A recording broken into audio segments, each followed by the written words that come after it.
Il y a 10 ans, le Real Madrid faisait la décima en remportant la 10e Ligue des Champions de son histoire.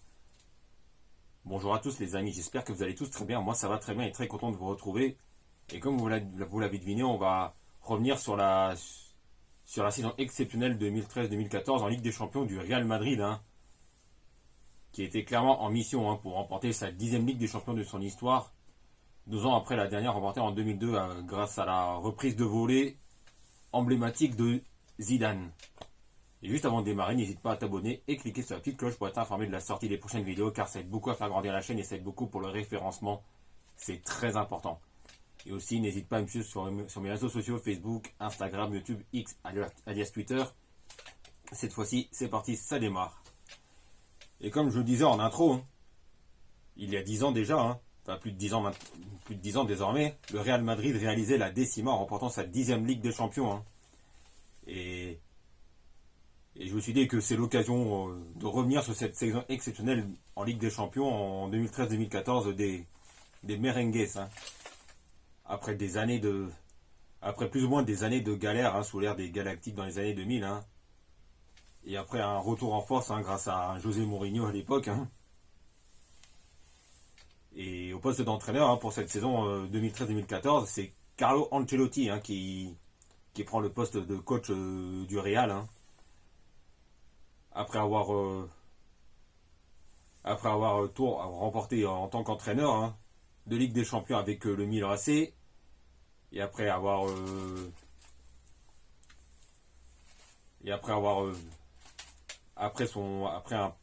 très bon passage au Paris Saint-Germain en atteignant les quarts de finale de la Ligue des Champions. Et bon, ça c'est une autre histoire.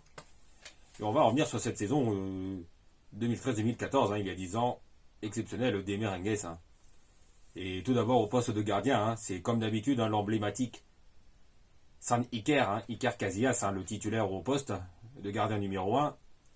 Et en doublure, on a Diego Lopez, qui à un moment a été en concurrence avec lui, avec Casillas, a été par moment. Pourtant, il y a quelques saisons, il y a 2 ou 3 saisons à ce moment-là, titulaire devant Casillas, car à l'époque, Mourinho à l'époque ne comptait pas vraiment sur Casillas, mais bon, ça c'est autre chose là aussi. Et comme d'habitude, c'est San Iker le titulaire. Et après, en défense, on a du Dani Carvajal et Marcelo sur les côtés. Et dans l'axe, on a bien évidemment Pepe et Sergio Ramos. Et dans la rotation, il y a aussi le champion du monde 2010, Alvaro Arbeloa, le latéral droit champion du monde en 2010 avec la Roja. Et aussi dans la rotation en défense centrale, on a à l'époque le jeune Raphaël Varane, qui sera futur champion du monde 2018 avec les Bleus, à ce moment-là, qui monte en puissance avec le Real Madrid lui aussi. Et dans la rotation, on a aussi le latéral gauche portugais Fabio Coentrao, latéral vraiment très prometteur, qui est sorti de très belles saisons avec le Benfica. Et au milieu de terrain, on a bien évidemment l'expérimenté Xabi Alonso au poste de numéro 6, voire 8 quelquefois. On a du Luka Modric, du Sami Khedira. On a aussi du André Di Maria, qui rappelons-le, jouait au poste de milieu relayeur, bien qu'il soit ailier. Bien qu'il soit ailier, voire parfois quelquefois numéro 10. Et dans la rotation, on a aussi du Isco, bien évidemment. Et en attaque, on a bien sûr le trio BBC, avec Bale, Benzema et Cristiano Ronaldo, qui formeront le trio d'attaque redoutable, la BBC. Et pour cette phase de groupe de Ligue des Champions, le Real va terminer très facilement premier de son groupe. Et en 8e de finale, ce qui attend le Real, c'est Schalke 04, un monument de Bundesliga. Mais là, le Real ne va pas faire de détails, car le Real va s'imposer sur le score de 6-1 au match aller, avec justement des doublés de Gareth Bale, de Benzema et de CR7. Et au match retour, le Real fera aussi le taf en gagnant face au même adversaire 3-0, 3-1, je sais plus. Et du coup, le Real avait fait tourner à ce moment-là. Hein, et même, il me semble que c'est... Enfin, je sais pas, il me semble, c'est même sûr. Hein, il me semble que Isco marque dans ce match. Hein, Isco et Morata marquent dans ce match, il me semble, hein, si je me trompe pas. Hein. Enfin, dites-moi si c'est ça, hein, car quelquefois, j'ai peur de dire une bêtise. Et dans cette phase à élimination directe, hein, dans cette période, hein, et ben c'est, comment dire, Dodge Qualitat entre guillemets hein, pour le Real. Hein. Enfin, j'exagère un peu quand je dis ça, hein, car lors de ces phases à élimination directe, hein, après Schalke 0-4, c'est le Borussia Dortmund qui attend le Real. Tiens donc. Et ben le Real hein, aura à cœur de prendre sa revanche hein, face à un Borussia Dortmund qui avait éliminé le Real lors de la saison précédente en demi-finale. Hein, grâce à un quadruplé de Lewandowski à l'époque. Hein. Bah, tout le monde se souvient de ce match, y compris moi. Hein. Et Dortmund, le Borussia Dortmund de Jürgen Klopp, hein, c'était vraiment une des grosses surprises de la saison précédente. Hein. Avec des Marco Reus, des Gundogan, des Mario Götze, etc. etc. Hein. Et bien cette fois-ci, hein, le Real va bel et bien réussir à prendre sa revanche. Hein, puisque le Real va s'imposer sur le score de 3. Ouais, il me semble que c'est sur 3-0 ou 3-1, je sais plus. Hein. Malgré au match aller, hein, et le Real parviendra à se qualifier au match retour, hein, malgré une petite frayeur, hein, suite à cette défaite 2-0 hein, face au Dortmund de Jürgen Klopp. Et après, hein, c'est un autre géant allemand qui attend le Real en en demi-finale. Hein. Et ben ce géant, bah, ça ne peut être que le Bayern. Hein. Et on parle bien du Bayern hein, qui a réalisé une saison 2012-2013 exceptionnelle hein, en remportant le triplé, Coupe, Championnat, Ligue des Champions. Et dans cette équipe du Bayern, on retrouve bien évidemment le célèbre duo Robéry hein, avec Robben à droite et Ribéry à gauche. Hein. On a du Mario Gomez, on a du Toni Kroos, du Schweinsteiger. Et bien évidemment, on a du Neuer, du Philippe Lahm, etc. etc. Hein. Mais là aussi, mais là, cette fois-ci, c'est le Real qui parviendra à se qualifier en s'imposant lors des confrontations aller-retour hein, face au grand Bayern. Hein. Et pourtant, le Bayern hein, a toujours gardé la même équipe que la saison dernière avec Neuer, Lahm, Boateng, Alaba, Schweinsteiger, Javi Martinez, Toni Kroos, Thomas Müller, Arjen Robben, Franck Ribéry, Mario Gomez, etc. etc.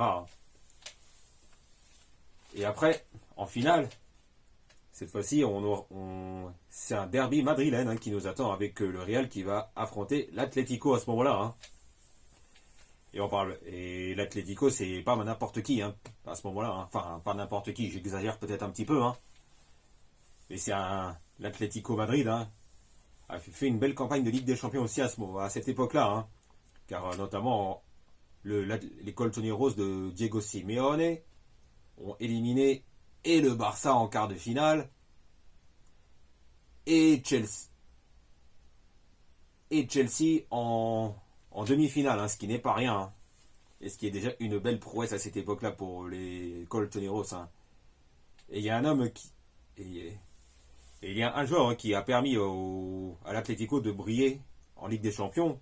C'est le Brésilien, enfin c'est l'Espagnol Diego Costa. Hein, qui allait réaliser une saison 2013-2014 exceptionnelle. Hein. Et l'Atlético remportera la Liga à la surprise générale hein, à la fin de la saison 2013-2014. Hein. Et l'Atlético part pour un doublé Ligue des Champions. Hein. Et dans cette finale de Ligue des Champions, hein, le Real Madrid aligne vraiment du costaud, hein, avec bien évidemment Casillas au cage, Carvajal et Fabio Coentrao sur les côtés. Et aussi on a du Rafael Varane qui est titulaire avec Sergio Ramos en charnière centrale. Hein, et au milieu de terrain on a Sami Khedira hein, qui remplace un Xabi Alonso qui est privé de finale, hein, qui est suspendu pour la finale à ce moment-là. Au poste de numéro 6. Et en numéro 8 on a André Di Maria hein, qui se retrouve numéro 8, enfin qui joue à ce moment-là régulièrement en 8. En compagnie de Luka Modric. Hein. Et en attaque, bien évidemment, on retrouve la BBC. Hein. Bale, Benzema, CR7. Et pourtant, cette finale démarre pourtant pas très bien hein, pour les Merengues, hein, puisqu'ils vont encaisser un but. Hein. de Diego Godin, hein, qui permettra aux Colchoneros de mener 1-0. Hein. Et plus le temps passe, hein, et plus la Ligue des Champions est en train de filer sous les mains des Madrilènes, hein, enfin des Merengues. Hein. Mais c'est tout à coup, soudain, en toute fin de match, que Sergio Ramos égalisera dans les toutes dernières secondes, hein, et qui permettra au Real d'arracher la prolongation. Hein. Et après, on connaît la suite en prolongation. Hein, le Real déroule sans problème, hein, et qui marquera 3 autres buts. Hein, et le deuxième but sera marqué par Gareth Bale, hein, et le troisième but par Marcelo, hein, et le quatrième but par Cristiano Ronaldo, bien évidemment. Hein. Et le Real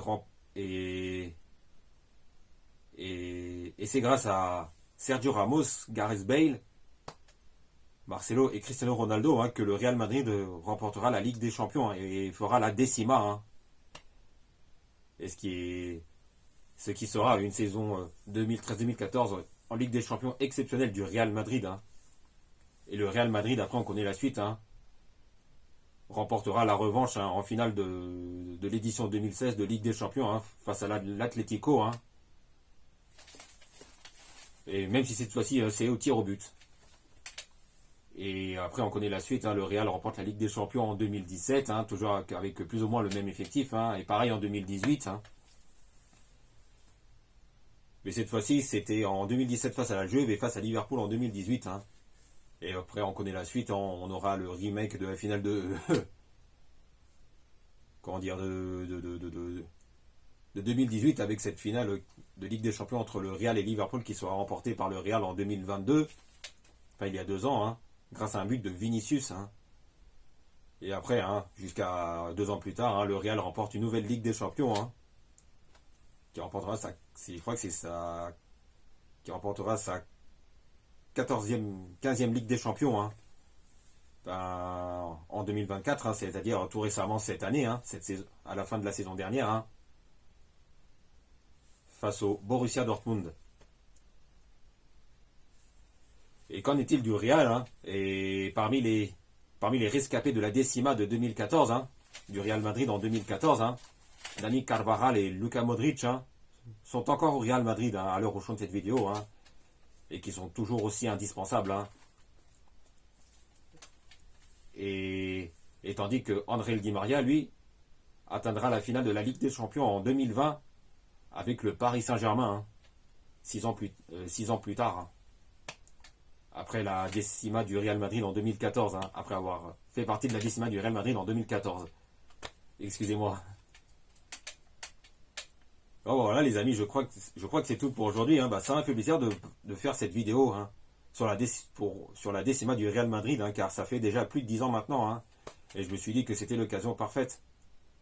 Et à l'heure où je tourne cette vidéo, hein, je ne sais pas quand la vidéo sortira. Hein,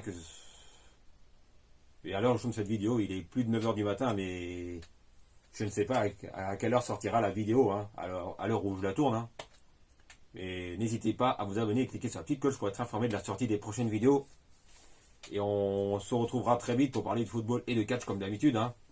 Et pour ce qui est de catch, justement, hein, il y a le PLE Bad Blood qui va arriver très très vite. Hein, et la vidéo des pronostics va arriver très vite. Hein, et c'est déjà dans 1 semaine et demie. Hein. Et pour les plus anciens, et je pense que Bad Blood, ça parle aux plus anciens. Hein, c'est un ancien PLE. Hein, qui avait énormément de succès à la fin des années 90 et au début des années 2000. Hein. Et 20 ans plus tard, on aura le retour de Bad Blood, hein, qui aura lieu la semaine dans 1 semaine et demie. Hein. Et croyez-moi, hein, les matchs sur la carte de Bad Blood, hein, sont vraiment énormes. Hein. Notamment 2 gros matchs qui nous attendent. Hein. Et n'oubliez pas les amis, on se retrouve très vite pour parler de football et de catch.